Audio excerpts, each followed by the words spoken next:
André Onana en danger.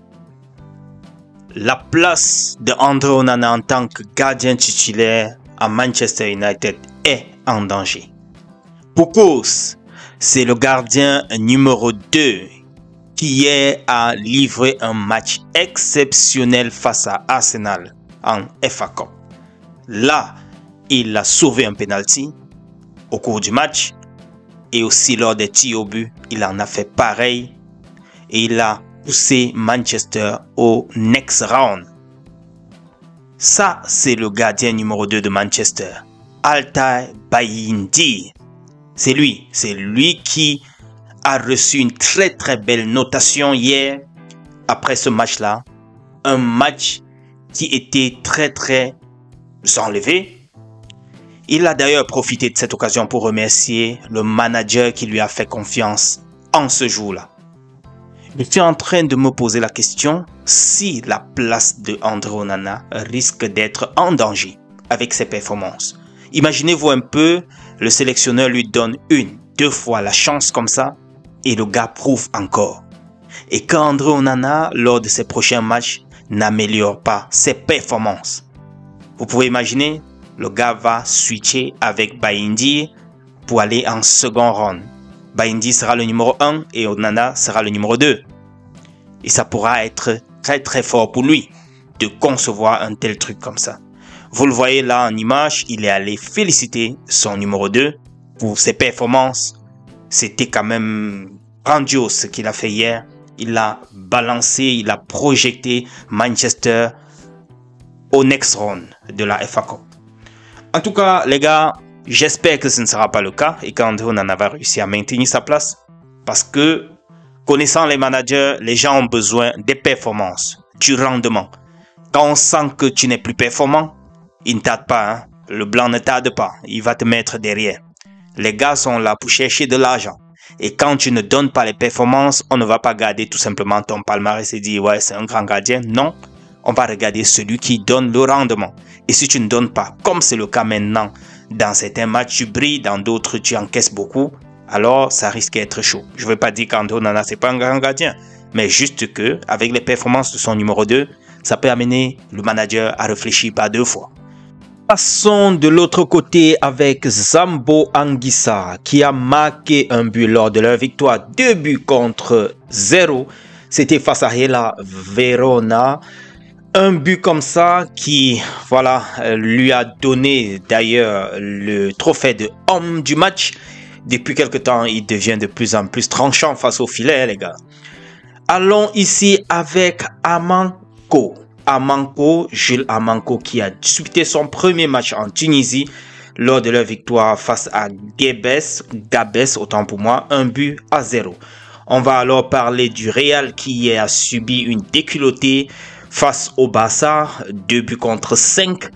Le sélectionneur dit n'avoir gardé que Mbappé sur le match d'hier concernant toute l'équipe du Real. C'est-à-dire, c'est lui seul qui a pu bien faire la différence. Le reste, voilà, il ne peut rien dire de bon. Finissons ceci avec cette interview de Raymond Kala qui parle de marchandage de place et de chantage à l'équipe nationale en leur temps. Je vous prie d'écouter cet extrait de l'émission tirée de Passion Foot Invest. Il dit beaucoup de choses à l'intérieur. Bon visionnage, les gars. Ils ont fabriqué que j'avais un enfant qui avait 25, je pense 27 ans. En 98. Mais je te dis la vérité. Ça veut dire aujourd'hui, je pense que c'est 74 ou 75 ans. Ils ont dit que j'avais un enfant de 27 ans qui est à l'université. En 98. En 98. Waouh. Parce qu'ils cherchaient déjà comment faire pour mettre les pions. C'est comme ça. Eux, ils pensaient que les journalistes venaient me suivre. Il faut que je te donne quelque chose. Je te donne quoi? Je ne vais pas te donner l'argent. Je suis venu jouer. Et comme je ne donnais pas, il fallait salir. Non, comme je ne donnais pas l'argent, il fallait me salir. Mais forcément, ça t'affectait souvent d'entendre que tu as une fille qui a 25 ans, alors que toi, en 98, tu as 24 ans.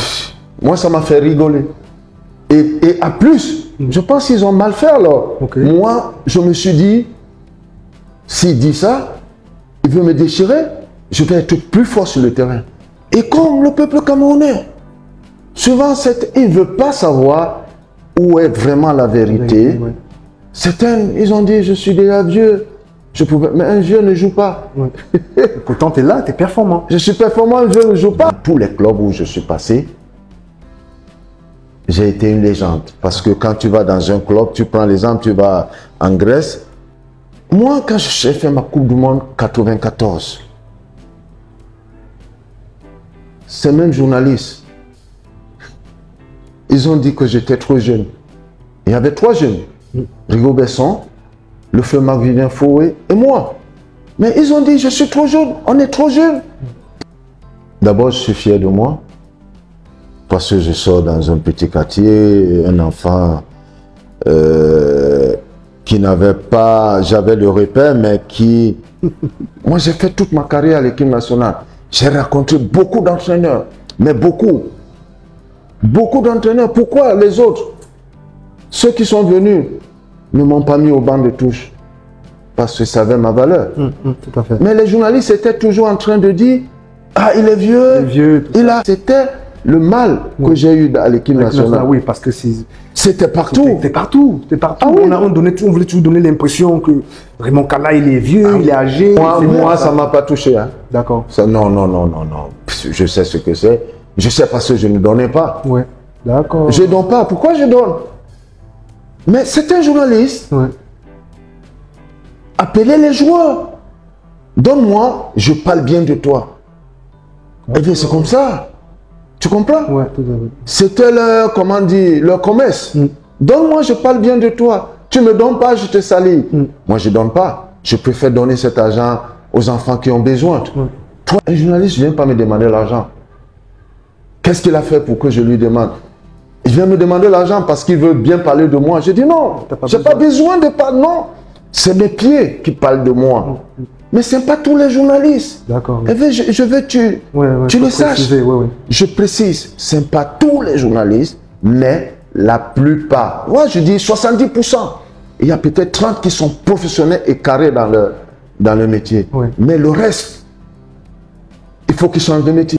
Les gars, vous avez bien pu suivre ce que Raymond Kalla, notre ancien défenseur du temps de Rigo Besson et aussi avec Samuel Eto'o, nous a dit dans cette interview-là. C'est juste un extrait que j'ai voulu partager avec vous concernant les pratiques qui se déroulaient en cette période-là dans l'équipe nationale et tout autour avec les journalistes. Dites-moi ce que vous pensez en commentaire, les amis. Qu'est-ce que vous pensez de ces déclarations-là? Savez-vous déjà que ce genre de choses se passait? Et concernant aussi les accusations contre lui, concernant sa vieillesse, l'enfant de 27 ans, and so on. Dites-moi en commentaire en tout cas ce que vous pensez. Retrouvons-nous dans la prochaine publication, les gars, et à très bientôt. Bon début de semaine. Ciao.